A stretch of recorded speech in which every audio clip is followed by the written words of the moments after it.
கிறிஸ்துவுக்குள் பிரியமானவர்களே, இந்த நாளுக்கான தினசரி தியான வசனம் மத்தேயு எழுதின சுவிசேஷம் 6வது அதிகாரம் 22வது வசனம். மத்தேயு 6:22. Matthew 6:22. கண்ணானது சரீரத்தின் விளக்காய் இருக்கிறது. உன் கண் தெளிவாயிருந்தால் உன் சரீரம் முழுவதும் வெளிச்சமாய் இருக்கும். இப்ப கர்த்தராகிய இயேசு கிறிஸ்து என்ன சொல்லிக் கொடுக்கிறாரு? நம்முடைய கண் எவ்வளவு முக்கியமானது. ஒரு சரீரத்துக்கு விளக்கு எது? கண்ணு தான். அப்போ அந்த கண்ணு சரியா இருந்தால் தான் இந்த சரீரம் வெளிச்சமாக இருக்கும். நம்ம கற்றுக்கொள்வதில் அநேகமான காரியங்கள், 90% காரியங்கள் நம்ம எதில் கற்றுக்கொள்கிறோன்னா நம்மளுடைய கண்கள் மூலமாக தான் கற்றுக்கொள்கிறோம். நீங்கள் ஒவ்வொரு சின்ன சின்ன காரியத்தையும் நம்ம பார்க்குறோம், பார்த்ததை கற்றுக்கொள்கிறோம். மீதி காரியங்கள் தான் நம்மளுடைய செவிகள் வழியாக கற்றுக்கொள்கிறோம். இந்த பார்வை இல்லாதவர்கள் செவிகளில் இன்னும் கொஞ்சம் அதிக ஒரு நுட்பம் உள்ளதை நம்ம பார்க்குறோம். ஆனால் நம்மளுடைய பெரும்பாலான கற்றுக்கொள்வதை காரியங்கள் எதில் வருது? நம்மளுடைய கண்களில் தான். இப்போ நீங்கள் யோசிச்சு பாருங்கள், நீங்கள் சிறு பிள்ளையாக இருக்கும்போது எப்படி சாப்பிடணும், எப்படி அடுத்தவங்க சாப்பிட்றத பார்க்குறீங்க.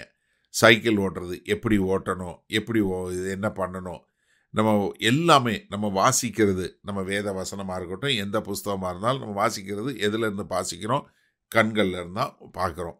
அப்போ என்னென்னா, நாம் கற்றுக்கொள்கிறது நம்முடைய சரீரத்துக்கு உள்ளே போகக்கூடிய எல்லாமே எது வழியாக போகுது?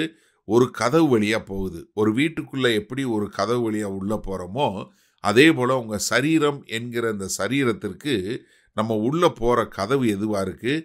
கண்ணு தான். அப்போ இந்த கண்ணில் நம்ம எதை பார்க்கிறோம் என்பது மிக தெளிவாக இருக்க வேண்டும்.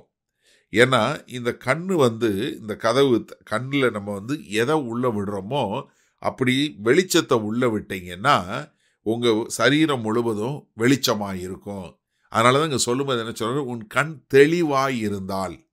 இப்போ நம்முடைய கண் எதை பார்க்கிறதுங்கிறத வச்சு தான் நம்ம சரீரத்தில் வெளிச்சம் இருக்கும். இப்போ இந்த நாட்களில் இந்த ஆபாச படங்கள் பார்ப்பது என்பது ரொம்ப கூடிக்கிட்டே போயிடுச்சு. இன்றைக்கு சமீபத்தில் வந்த ஒரு ஆய்வறிக்கை என்ன சொல்லுதுன்னா, ஆபாச படம் பார்ப்பதில் உலகத்தில் முதலாவது இடத்துல இருப்பது எதுன்னு பார்த்தீங்கன்னா ரொம்ப ஆச்சரியமாக இருக்கும். அது வேற எந்த தேசமும் இல்லை, இந்தியா தான். அதாவது இந்தியாவில் ஆபாச படம் பார்ப்பவருடைய எண்ணிக்கை உலகத்திலே அதிகமாக இருக்கிறது. அது மாத்திரமல்ல, இதில் ஆபாச படம் பார்ப்பது முன்னாடி ஆண்கள் மாத்திரம்தான் இருந்தாங்க. இப்போ ஆண்கள் இல்லை, பெண்களும் இப்படிப்பட்ட ஆபாச படத்தை பார்க்கிறார்கள் என்று சொல்லக்கூடியதா. ஏன்னா நீங்கள் இந்த கண்ணை திறந்து இந்த ஆபாச படங்களை உள்ளே விட்டுட்டீங்கன்னா உங்கள் சிந்தை, உங்களுடைய சரீரம் முழுவதும் இருளாக போயிடும். ஆனால் நீங்கள் சரியானதை உள்ளே விட்டீங்கன்னா நீங்கள் வெளிச்சமாய் இருக்க முடியும். சரி, இந்த நாளில் இந்த வசனத்தை நம்ம எப்படி எடுத்துக்கொள்வது? இப்போ உங்களுடைய சரீரத்துக்கு வாசல் கண்ணு. அந்த கண்ணில் நீங்கள் தெளிவாக இருந்தீங்கன்னா உங்கள் சரீரம் வெளிச்சமாக இருக்கும். இப்போ உங்கள் கண்ணு தெளிவாக இருக்குன்னா என்னதை பார்க்கணும்? நன்மையானவைகளை பார்க்கணும், சரியானவைகளை படிக்கணும், சரியானவைகளை பார்க்கக்கூடியதாக இருக்கணும். அப்போ நீங்கள் சரியானதை பார்க்கணுன்னா கர்த்தருக்கேற்ற காரியங்களை பார்க்கக்கூடியதா, கர்த்தருக்கு விருப்பமான காரியங்களை செய்யக்கூடியதா. அப்போ ஒரு சிலர் கேட்பாங்க, அண்ணே நான் இதை பார்க்கலாமா, சினிமா பார்க்கலாமா, நான் இந்த மியூசிக் வீடியோ பார்க்கலாமா, இதை பார்க்கலாமா? நான் எப்பயுமே சொல்லக்கூடிய ஒரே அளவுகோல் இதுதான். நீங்கள் எது பார்த்தாலும் உங்கள் பக்கத்தில் இயேசு கிறிஸ்து உட்கார்ந்தாருன்னா நீங்கள் இதை பார்ப்பீங்களா? எப்படி? நீங்கள் எந்த ஒரு காரியம் பார்த்தாலும் இயேசு கிறிஸ்து உங்களோட இருந்தாருன்னா, இப்போ நீங்கள் டிவியில் பார்க்குறீங்க, இல்லை இதில் உங்கள் மொபைல் ஃபோனில் பார்க்குறீங்க, எதுனாலும் கர்த்தராகிய இயேசு கிறிஸ்து உங்கள் சைடில் உட்கார்ந்துருந்தாருன்னா உங்களால் அதை சந்தோஷமாக பார்க்க முடியுமா?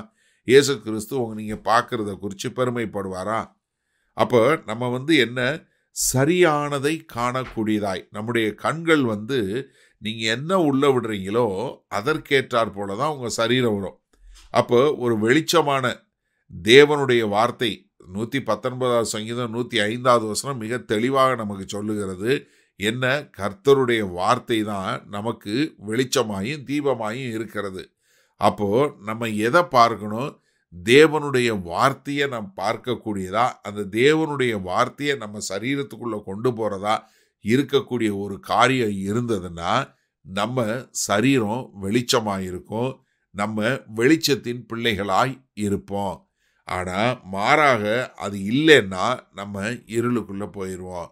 அப்போ எனக்கு அருமையானவர்களே, நாம் சரியானவைகளை தேவனுடைய வார்த்தையை நம்ம கண்களுக்கு முன்பாக வைத்து நாம் ஒரு நல்ல வெளிச்சத்தின் பிள்ளைகளாய் இருக்க நம்ம ஒப்பு கொடுப்போமா? மகா கிருபையும் இரக்கம் நிறைந்த எங்கள் அன்பின் தகப்பனே, இந்த அருமையான நல்ல நாளுக்காய் நன்றி. இதோ எங்களுடைய கண்கள் எவ்வளவு முக்கியம் என்று பார்த்துக்கிட்டோம். அதனால் நாங்கள் ஆண்டவரே, இது தவறியும் எங்களுடைய கண்கள் தவறானவைகளை காணாதபடி நாங்கள் எங்கள் கண்களை பரிசுத்தப்படுத்தி இந்த சரீரத்தை வெளிச்சமாய் வைத்துக்கொள்ள எங்களுக்கு கிருபை பாராட்ட வேண்டுமாய் இயேசு கிறிஸ்துவின் மூலம் ஜெபிக்கிறோம் நல்ல பிதாவே, ஆமேன். கர்த்தர் உங்களை ஆசீர்வதிப்பாராக. நாம் இன்று மாலை மண்ணால் சந்திப்போம்.